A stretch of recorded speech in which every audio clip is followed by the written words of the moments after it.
नमस्कार। हिंदुओं के धार्मिक कार्यक्रमों में हमने हिंदुओं को मस्जिदों पर और मुस्लिमों के घर पर चढ़कर झंडे उतारते देखा है। क्या किसी मुस्लिम यात्रा के दौरान किसी मुस्लिम को आपने हिंदू मंदिर की प्राचीर पर चढ़कर झंडे उतारते देखा है, झंडे नोचते देखा है? नहीं ना।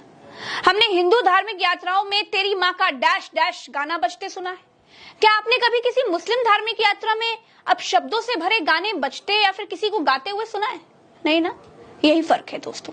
हम हिंदुओं ने अपने धर्म को राजनीतिक टूल बना दिया है। हमारी धार्मिक भावनाओं से राजनीतिक लोग खेल रहे हैं। हमारे बच्चों को नेता चुनावों के लिए इस्तेमाल कर रहे हैं और हम होने देते हैं। हिंदू मुसलमान के बीच दंगा, ये उनका साल 2000 से फेवरेट विषय है, लेकिन सब कुछ जानते हुए भी हम उनकी दंगा नीति में फंसी जाते हैं। हम हिंदुओं को किसी से कोई खतरा नहीं है। अरे हम 80% हैं, मुस्लिम भाई केवल 20% हैं। इसीलिए अल्पसंख्यक कहे जाते हैं ना। हमें इस बात से डराया जाता है कि अगर वो हमारे बराबर हो जाएंगे तो हम खतरे में आ जाएंगे, और हम हिंदू इस बात से डर भी जाते हैं और इसी डर में जी रहे हैं। एक पार्टी ने कह दिया कि भैया हिंदू खतरे में है, और हमने मान भी लिया, और हमें खतरे में होने का एहसास कराने के लिए ही वो दंगा करवाते हैं। दोस्तों, एक बात आप नोट कर लीजिए। ये बात मैं प्रज्ञा मिश्रा बड़ी जिम्मेदारी से कह रही हूँ। मैं लखनऊ में रहती हूँ। लखनऊ में दंगों का अपना इतिहास है। दंगे कभी होते नहीं हैं, दंगे करवाए जाते हैं, और दंगे रणनीति बनाकर कराए जाते हैं। क्या आपने कभी सोचा है कि क्यों हमेशा गोपाल मिश्रा जैसे गरीब घर के बच्चे ही धार्मिक यात्राओं में बवाल में मारे जाते हैं? क्यों किसी विधायक, सांसद, पार्षद या फिर किसी प्रधान का बेटा किसी मस्जिद पर चढ़कर झंडा उतारने के लिए नहीं होता? क्यों सांसद का बेटा किसी मुसलमान की छत पर झंडे उतारने के लिए नहीं चढ़ता? नहीं सोचा है तो सोचिए। भाजपा सरकार में ऊपर से लेकर नीचे तक धार्मिक आधार पर बंटवारे की लकीरें खींच दी गई हैं। पूरे भाजपाई कुएं में हिंदू मुसलमान की भांग पड़ी है, और आज मैं ये साबित कर दूंगी। आप सबसे पहले सबसे निचले पायदान पर खड़ी पुलिस को देखिए, सुनिए जरा, क्योंकि पुलिस वही बोलती है, वही कहती है, वही करती है जो उसे आदेश दिया जाता है।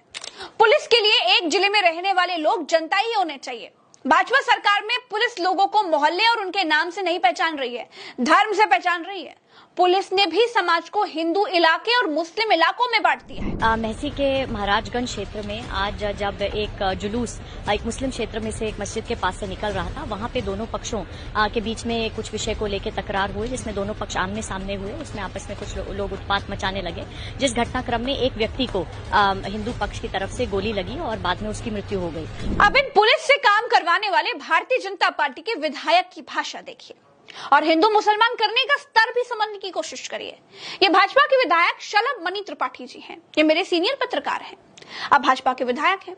इन्होंने मोहल्ले वाले हिंदू मुसलमान से ऊपर उठकर बहराइच के पत्रकारों को ही हिंदू और मुसलमानों में बांट दिया।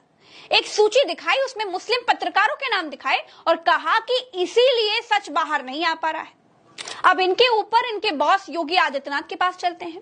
ऊपर से लेकर नीचे तक सबकी भाषा एक जैसी सुनाई देगी। सबकी आवाजों में आपको हिंदू मुसलमान का नाद सुनाई देगा। योगी आदित्यनाथ कहते हैं कि बटोगे तो कटोगे, एक रहोगे तो नेक रहोगे। ये इशारा किसकी तरफ है? किसको एक रहने के लिए कहा जा रहा है?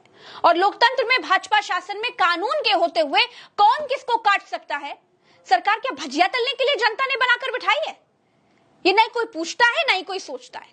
वो डराते हैं और लोग धर्म के आधार पर डर भी जाते हैं। वो हिंदुओं को खतरे में बताते हैं और हिंदू ये मान लेते हैं। बहनों भाइयों, राष्ट्र से बढ़कर के कुछ नहीं हो सकता, कुछ नहीं हो सकता। और राष्ट्र तब सशक्त होगा जब हम एक रहेंगे, नेक रहेंगे, तभी नेक रहेंगे। बटेंगे तो कटेंगे। अब इनके भी बॉस को सुन लीजिए। ये देश के प्रधानमंत्री हैं।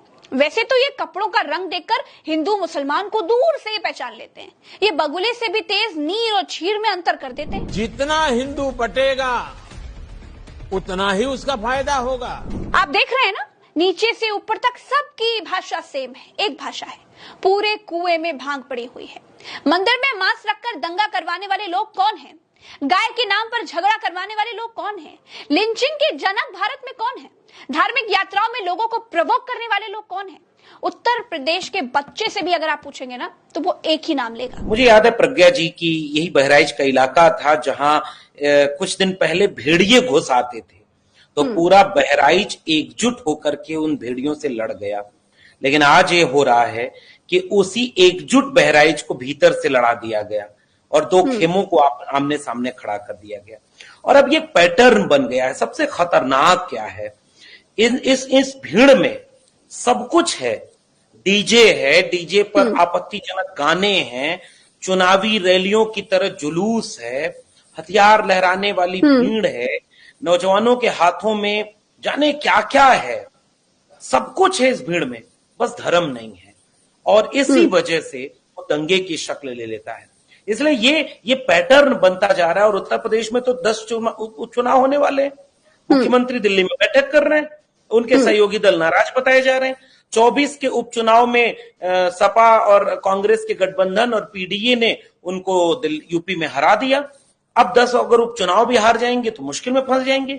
जनता ऑलरेडी उनसे नाराज है, महंगाई पर जवाब दे नहीं पा रहे, बेरोजगारी कुछ मिटा नहीं पा रहे, शिक्षा बर्बाद कर दी। इसलिए ये जो भीड़ बहराइच में दिखी वो बेरोजगारों की भीड़ थी, वो अशिक्षित लोगों की भीड़ थी, जिन्हें किसी ने समझाया कि हरे रंग का झंडा अगर दिखे तो उनके घर पर चढ़कर उसे फेंक देना, गालियां देना, उत्तेजक भीड़ में नारे लगाना और फिर ये कह देना कि पथराव हो गया।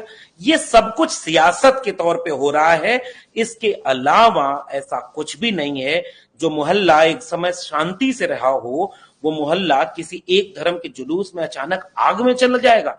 वो यूं ही नहीं होता अगर उसमें सियासत ना होती।